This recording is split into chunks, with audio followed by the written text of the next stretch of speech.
क्या भारत को मिलने वाले राफेल अभी मीटियोर या स्कैल्प जैसे मिसाइल को फायर कर सकते हैं?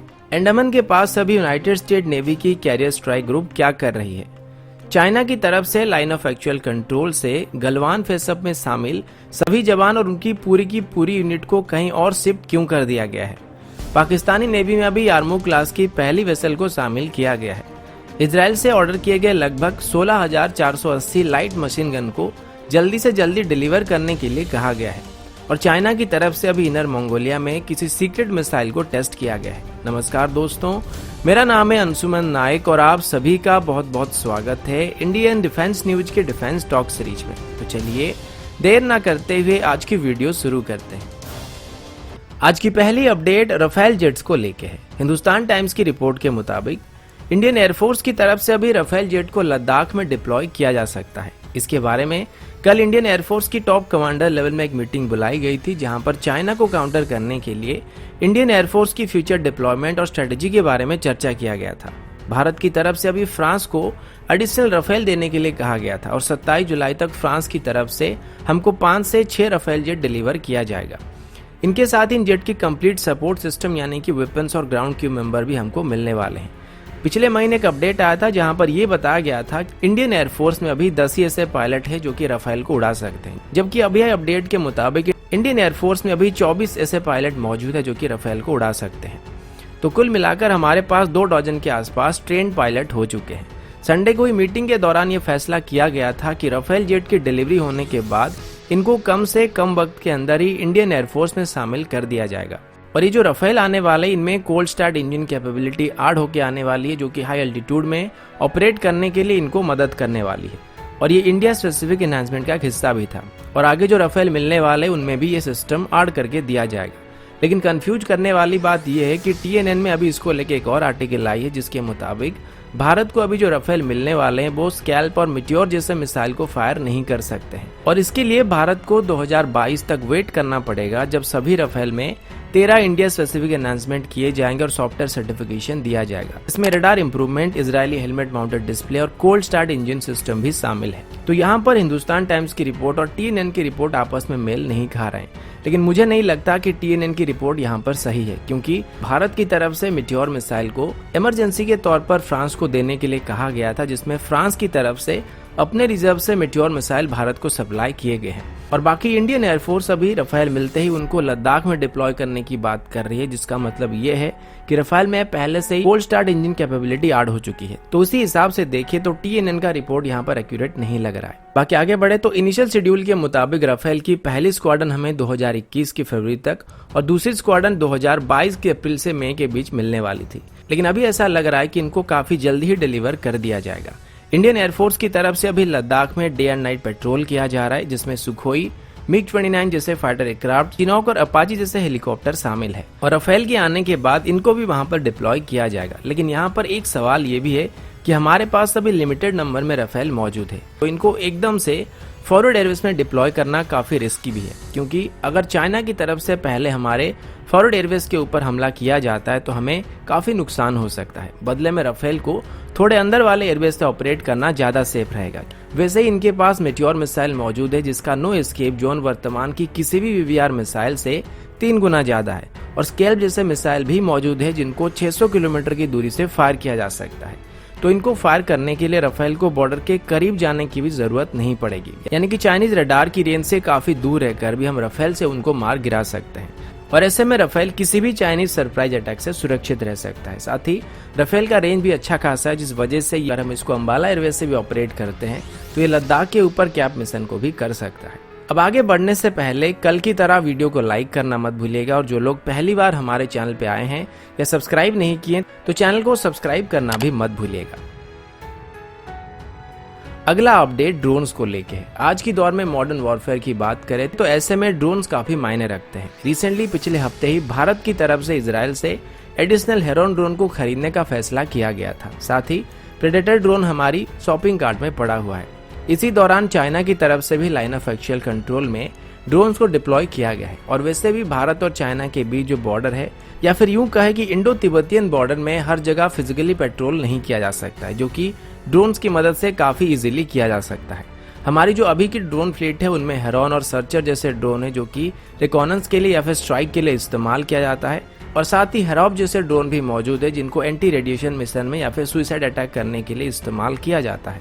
इनमें से सर्चर ड्रोन की सर्विस सीलिंग लिमिटेड है और ये सिर्फ 6100 मीटर की ऊंचाई तक ही जा सकता है। अब हिमालय की जो एवरेज हाइट है वो लगभग 4000 मीटर के आसपास की है, तो इसी वजह से हिमालयन रीजन में जंग जैसे हालात में इसका इस्तेमाल करना इतना इफेक्टिव नहीं होने वाला है। वहीं पर चाइना के पास अभी JJ-2 ड्रोन मौजूद है जो कि स्ट्राइक ड्रोन है और ये लगभग 480 केजी तक के पेलोड को कैरी कर सकता है और इसमें 12 मिसाइल या फिर बॉम्ब भी कैरी किए जा सकते हैं, और इनकी खासियत ये है कि ये लगभग 9000 मीटर की ऊंचाई तक जा सकते हैं, जिस वजह से इनको हिमालयन रीजन में चाइना आसानी से ऑपरेट कर सकता है। अब हमारे पास भी हेरॉन ड्रोन मौजूद है जिसका सर्विस सीलिंग लगभग 10,000 मीटर तक है, लेकिन हेरॉन के मुकाबले चाइना की JJ-2 ड्रोन या फिर यूं कहे कि विंगलॉन्ग 2 ड्रोन स्पीड और पेलोड कैरिंग कैपेसिटी में काफी बेहतर है। हमारे हेरॉन ड्रोन मैक्सिमम 200 किलोमीटर प्रति घंटे की रफ्तार में उड़ान भर पाएंगे, जबकि चाइना की CJ-2 यानी कि विंगलॉन्ग 2 ड्रोन 380 किलोमीटर प्रति घंटे की रफ्तार को हासिल कर सकता है। और अभी ये सुनने को मिला है कि चाइना ने CZ-4 नाम की एक और ड्रोन को यहाँ पर डिप्लॉय किया है जो कि CJ-2 के मुकाबले काफी बेहतर है। चाइना की तरफ से अभी इन ड्रोन्स को सर्वेलेंस या रिकॉनेंस मिशन के अलावा मेडिसिन और सप्लाई को पहुंचाने के लिए इस्तेमाल किया जा रहा है। इसमें चाइना के पास एक पॉजिटिव पॉइंट ये है कि हमें किसी अलग देश से ड्रोन को खरीदना पड़ रहा है, जबकि चाइना अपने ड्रोन्स को खुद बना रहा है और ये किसी भी मॉडर्न ड्रोन के मुकाबले काफी सस्ते पड़ रहे हैं। तो हमें भी अभी जल्दी से जल्दी अपने ड्रोन फ्लीट को मजबूत करना चाहिए, और इससे मेरा मतलब ये है कि रुस्तम 2 की तरफ हमें जल्दी से जल्दी ध्यान देना चाहिए और इसको इंडियन एयरफोर्स और इंडियन आर्मी में जितना जल्दी हो सके शामिल कराना चाहिए। अगला अपडेट इंडियन नेवी और यूनाइटेड स्टेट नेवी को लेके। हिंदुस्तान टाइम्स की रिपोर्ट के मुताबिक यूनाइटेड स्टेट की नेवी की कैरियर स्ट्राइक ग्रुप अभी अंडमान के पास पहुंच चुकी है और वो अभी इंडियन नेवी के साथ मिलकर एक जॉइंट एक्सरसाइज को करने वाले हैं। इस एक्सरसाइज का नाम पैसेक्स रखा गया है और ये इस वजह से रखा गया है क्योंकि ये कोई रेगुलर एक्सरसाइज नहीं है। इससे पहले USS निमित्ज साउथ चाइना सी में मौजूद था, जहां पर वो USS रोनाल्ड रीगन के साथ मिलकर मेजर नेवल एक्सरसाइज को कंडक्ट कर रहा था। अब ये गल्फ रीजन में जाने वाली है, लेकिन गल्फ में जाते वक्त अंडमान के पास इसका सामना इंडियन नेवी के साथ हो गया है। तो जैसे घर वाले हमको मार्केट में धनिया या पुदीना लेने के लिए भेजते हैं, तो जाते वक्त अगर कोई दोस्त बीच में हमको मिल जाता है तो हम लोग पास वाले चाय की दुकान में जाते हैं और एक एक कप चाय पी लेते हैं और उसके बाद अपने अपने रास्ते निकल लेते हैं।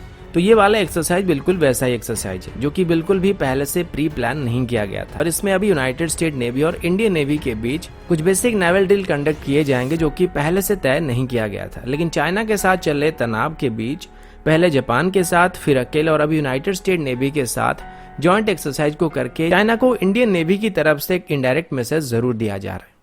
अगला अपडेट चाइना की तरफ से है। द यूरेशिया टाइम में इसको लेकर एक रिपोर्ट आया था जिसमें यह बताया गया है कि चाइना ने हाल ही में ही एक advance air to ground missile को फायर किया है। इसे चाइना की तरफ से हेल फायर मिसाइल की स्टैंडर्ड की मिसाइल बताई जा रही है और इसकी टेस्ट को चाइना की इनर मंगोलिया प्रोविंस में किया गया था। इस मिसाइल का नाम, अता पता सब कुछ लापता है, यानी कि इस मिसाइल की बेसिक स्पेसिफिकेशन के बारे में पब्लिक को कुछ भी बताया नहीं गया है। लेकिन इसे चाइना की helicopter research and development institute की तरफ से बनाया गया है और इसे वो हेल फायर मिसाइल की स्टैंडर्ड की बता रहे हैं। मतलब आप ये कह सकते हैं कि इसी भी चाइना ने हेल फायर मिसाइल की टेक्नोलॉजी कहीं से चुरा ली है, जैसे इन्होंने F-35 की टेक्नोलॉजी चुरा लिया था। ये एक मल्टीपल गाइडेड और हाई जैमिंग रेजिस्टेंस मिसाइल होने वाली है जो कि आगे चल के चाइना की AKD-9, AKD-10 और YJ-9 जैसे एंटीसेप मिसाइल को रिप्लेस करने वाली है। चाइना का कहना है कि ये उनके लिए एक मल्टीपर्पज मिसाइल होने वाली है जिससे वो फिक्स ग्राउंड टारगेट जैसे कि बंकर्स के खिलाफ, मूविंग ग्राउंड टारगेट जैसे कि आर्मर्ड व्हीकल के खिलाफ या फिर किसी भी तरह के नेवल वेसल के खिलाफ इस्तेमाल किया जा सकता है। इसकी सबसे बड़ी खासियत यह है कि मिसाइल इजीली बनाया जा सकता है, साथ ही इजीली हेलीकॉप्टर में इंटीग्रेट किया जा सकता है। और होगा भी क्यों नहीं, क्योंकि कंट्रोल सी और कंट्रोल भी दबाना कोई बहुत मुश्किल का काम भी नहीं है। लेकिन ये मिसाइल हमारे लिए काफी खतरा बन सकता है। इसके साथ ही चाइना के पास अभी TY-90 और एक तरीके का रॉकेट बॉम्ब मौजूद है जो कि एयर टू ग्राउंड अटैक में उनको काफी मदद करने वाली है। अभी चाइना ये भी दावा कर रहा है कि उनकी होम ग्राउंड जेट-20 हेलीकॉप्टर जो है वो कम ऑक्सीजन वाले इलाकों में भी इजीली ऑपरेट कर सकता है और ये सभी उनका होम ग्राउंड सिस्टम का कमाल है। लेकिन पता नहीं हेलीकॉप्टर मुझे जाना पहचाना सा क्यों लग रहा है। आप यकीन नहीं करेंगे, लेकिन ये हेलीकॉप्टर भी US की ब्लैक हॉक हेलीकॉप्टर का एकदम जेरोक्स कॉपी है। तो इधर भी इन लोगों ने जेरोक्स कर लिया है। लेकिन मजे की बात तो ये कि चाइना ये क्लेम करता है कि ब्लैक हॉक से ये बेहतर है। अगला अपडेट पाकिस्तान की तरफ से है। पाकिस्तान की नेवी की तरफ से अभी एक ट्वीट किया गया था जिसके मुताबिक पाकिस्तान की नेवी में अभी यार्मू क्लास की पहली वेसल को इंडक्ट किया गया है। पाकिस्तान की नेवी का कहना है कि यह वेसल उनकी नेवी में शामिल होने के बाद उनकी नेवल ताकत काफी बढ़ने वाली है। इस तरीके के 2 वेसल के लिए 2017 में पाकिस्तान की तरफ से डच शिपयार्ड डामेन के साथ कॉन्ट्रैक्ट को साइन किया गया था। इस कॉन्ट्रैक्ट के मुताबिक पहली वेसल जो थी वो पाकिस्तान को फरवरी के महीने में डिलीवर किया गया था, जिसको 13 जुलाई को ऑफिशियली उनकी नेवी में शामिल किया गया है। पाकिस्तान की यार्मू क्लास की कॉर्वेट की बात करें तो इनका डिजाइन ऑफशोर पेट्रोल वेसल की डिजाइन के ऊपर बेस्ड है, जो कि मल्टीपल मिशन के लिए डिजाइन किए गए हैं। इनकी डिस्प्लेसमेंट लगभग 2300 टन के आसपास है और ये लगभग 22 नॉट की रफ्तार में ट्रैवल कर सकते हैं। लेकिन इनका रेंज काफी अच्छा है और ये एक ही बार में 6000 नॉटिकल माइल की डिस्टेंस को कवर कर सकते हैं। इनके आर्मामेंट की बात करें तो इनमें 8 एंटीशिप मिसाइल के लॉन्चर दिए गए हैं और मेन गन के तौर पर इसमें काफी छोटे कैलिबर के कैनन दिए गए हैं। आप चाहे तो इनको हमारे इंडियन कोस्ट गार्ड के ऑफशोर पेट्रोल वेसल के साथ कंपेयर कर सकते हैं। अगला अपडेट भी चाइना की तरफ से। इकोनॉमिक टाइम्स की रिपोर्ट के मुताबिक चाइना की तरफ से अभी लाइन ऑफ एक्चुअल कंट्रोल से उन जवानों को हटा दिया गया जो कि 15 जून को ही बॉर्डर क्लास में शामिल थे। रिपोर्ट के मुताबिक चाइना की तरफ से अभी यहां पर अपनी रेगुलर बॉर्डर गार्डिंग ट्रूप को लाया गया है, जबकि गलवान वैली में हुई मुठभेड़ के बाद जो यूनिट वहां पर डिप्लॉयड था उसे लाइन ऑफ एक्चुअल कंट्रोल से हटा दिया गया है। अब ये चाइना की तरफ से डिसएंगेजमेंट प्रोसेस का एक हिस्सा है या किसी और वजह से इनको यहाँ से हटाया जा रहा है, ये क्लियर नहीं है। भारत की तरफ से भी गलवान वैली से 16 बिहार रेजिमेंट को हटाया जा रहा है, लेकिन उनको इस वजह से हटाया गया है क्योंकि उनका सर्विस पीरियड वहां पे पूरा हो चुका है और इसीलिए वहां पर 1st बिहार रेजिमेंट को 16 बिहार रेजिमेंट को रिप्लेस करने के लिए भेजा गया है। आमतौर पर हमारी जो डिप्लॉयमेंट पीरियड होती है वो लगभग 2 से 2.5 साल के बीच होती है और चाइना का लगभग सेम पैटर्न होता होगा। पर अभी डिसएंगेजमेंट प्रोसेस के दौरान इंडियन आर्मी चाइना के ऊपर भरोसा नहीं कर पा रहा है, क्योंकि एक तो बॉर्डर के कुछ डिस्टेंस में वो काफी ज्यादा ट्रूप्स को इकट्ठा कर रहे हैं और बातचीत की जो प्रक्रिया है वो उसको जानबूझकर लंबा खींच रहे हैं और इसे ये संदेह किया जा रहा है कि वो बस यहाँ पर थोड़ी सी टाइम ले रहे हैं और वो पूरी ताकत के साथ कहीं और जैसे कि नॉर्थ ईस्ट रीजन में कोई नई फ्रंट खोलने की कोशिश करने वाले हैं। और पीछे चले जाना और फिर आगे आके हमला करना चाइना का पुरानी आदत है, जो कि हमने काफी पहले से ही देख लिया है। लेकिन अभी चाइना चारों तरफ से वैसे भी घिर चुका है और अभी यूनाइटेड स्टेट कांग्रेस में भी एक बिल को इंट्रोड्यूस किया गया है जिसमें चाइना को लाइन ऑफ एक्चुअल कंट्रोल से पीछे हटने को कहा गया है और इसे एक नहीं बल्कि यूनाइटेड स्टेट की कांग्रेस में 9 लोगों ने इंट्रोड्यूस किया है। अगला अपडेट इंडियन आर्मी की लाइट मशीन गन्स को लेके। अगर आपको याद होगा तो डिफेंस मिनिस्ट्री की तरफ से मार्च 2020 में इंडियन आर्मी के लिए करीब 16,479 लाइट मशीन गन को खरीदने के लिए कॉन्ट्रैक्ट को साइन किया गया था। इसकी कीमत लगभग 880 करोड़ की थी और इसमें मजे की बात तो यह है कि ये जो दरअसल 16,480 के आसपास लाइट मशीन गन खरीदने के लिए टेंडर निकाला गया था, ये 2018 में निकाला गया था, जिसे बाय ग्लोबल कैटेगरी के अंदर फाइनल करने का प्लान था। और सबसे बड़ी बात यह कि इसको फास्ट ट्रैक मोड में करने का प्लान किया गया था, यानी कि 1 साल के अंदर इसको फाइनल करना था। इसमें इंडियन आर्मी की तरफ से एक टीम बुल्गारिया की आर्सेनल, साउथ कोरिया की एसएनडी मोटिव और इजराइल की IWI की लाइट मशीन गन को पहले जाके टेस्ट किया गया था, जिसमें अंत में इजराइल की लाइट मशीन गन को खरीदने का फैसला किया गया था। लेकिन तब से इसको वैसे ही छोड़ दिया गया था। जैसे ही लाइन ऑफ एक्चुअल कंट्रोल में तनाव बढ़ने लगा तब जाके इस डील को फाइनल किया गया है और अभी इजराइल से इनको वक्त से पहले हमको डिलीवर करने के लिए रिक्वेस्ट किया गया है। तो हमारी सबसे बड़ी दिक्कत ये है कि हम किसी भी चीज को तब तक नहीं खरीदते हैं जब तक हमें उसकी इमरजेंसी बेसिस में जरूरत ना पड़े। अब एक आम इंसान की जिंदगी में तो चल जाएगा, लेकिन डिफेंस के बारे में अगर देखें तो हमें हमेशा से ही 10 साल पहले का सोचना चाहिए और उसी हिसाब से स्टेप लेना चाहिए या फिर इक्विपमेंट वगैरह खरीदना चाहिए, क्योंकि हमारे दोनों जो पड़ोसी हैं वो भरोसे का लायक बिल्कुल नहीं है। तो दोस्तों अभी के लिए इतना ही, मिलता हूँ आपसे अगले वीडियो में, तब तक के लिए जय हिंद, वंदे मातरम।